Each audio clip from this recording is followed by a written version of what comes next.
Madam President. When I set out to write this report, my aim was to have an end product that reflected the reality of the situation and was useful. I would like to take this opportunity to thank the shadow rapporteurs for their cooperation and efforts in helping achieve this. I believe we have a report strongly supported across the Parliament. It deals with a critical issue bearing on so many current concerns in our countries. We have seen flows of refugees and economic migrants, as well as the terrorist threat, increasing, and by the time these problems are on the doorstep of Europe, it is too late. It is therefore in our interest not only to put our own houses in order so that we reduce the pull factors and our own vulnerabilities, but we must help the African countries in particular deal with their problems. It is therefore in all our interest for African countries and the African Union in particular to do more to create peace and stability on their continent, but they need help to achieve this, particularly in building capacity.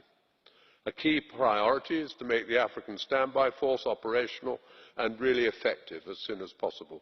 This requires stronger political will and engagement from the African countries themselves, more advocacy by us in African capitals, and practical assistance by our member states, and in terms of funding and civil resources from the EU itself.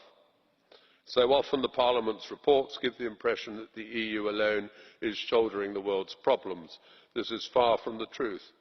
We need to recognise the efforts of the United Nations, the African Union, the United States and NATO, as well as many individual European countries, in addition to the excellent contribution from the EU itself. The EU must also avoid duplicating the work of others. There needs to be greater cooperation and communication between all actors involved. Given the scale of the challenges and the complex involvement of other organisations and nations, the EU should seek an appropriate division of labour, focusing on where it can best add value, including through support to operations by individual member states. There is probably sufficient funding available to Africa and for peace support operations. It is a question of how it is spent.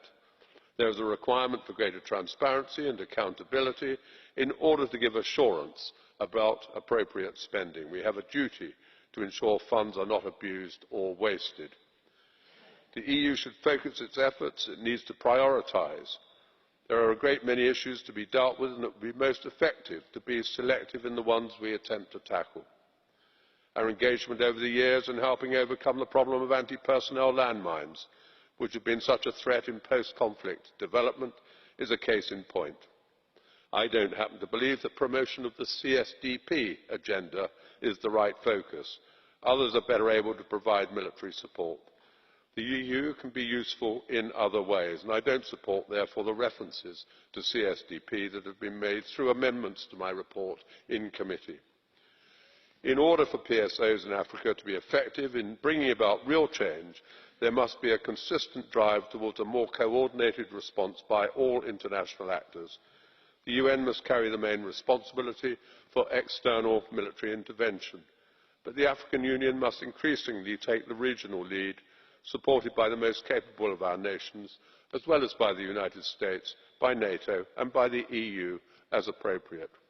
Enhanced international cooperation, appropriate division of labour and a continued emphasis on African capability and responsibility must be our priorities.